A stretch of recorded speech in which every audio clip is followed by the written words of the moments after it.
Beginilah pantauan udara kondisi banjir yang melanda di wilayah Kabupaten Aceh Utara. Banjir terjadi sejak Senin 24 Desember 2023 kemarin.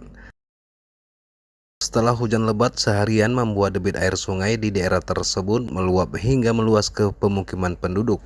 Alhasil sedikitnya rumah warga di 12 kecamatan dalam kawasan Kabupaten Aceh Utara terendam banjir. Dalam tayangan video udara tersebut, terlihat selain rumah warga dan akses jalan pemukiman penduduk yang terendam air, banjir juga menggenangi beberapa titik jalan nasional Aceh Sumatera. Selain itu, kondisi ini berdampak pada aktivitas masyarakat di sejumlah kecamatan dan terganggunya arus lalu lintas, mengakibatkan kemacetan panjang kendaraan, serta lumpuhnya pusat kota Lusukun. Dampak bencana alam yang terjadi mengakibatkan kerugian barang dan kerusakan rumah warga. Mereka pun terpaksa harus mengungsi ke tempat yang lebih aman.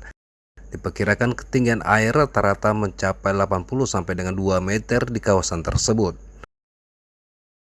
Informasi yang diterima, air sampai hari ketiga saat ini masih bertahan. Namun ribuan warga yang terdampak banjir masih mengungsi di posko pengungsian yang disediakan pemerintah setempat. Sebagian warga mengungsi di daya atau balai di beberapa titik, dan ada juga masih menetap di rumahnya yang memiliki lantai 2.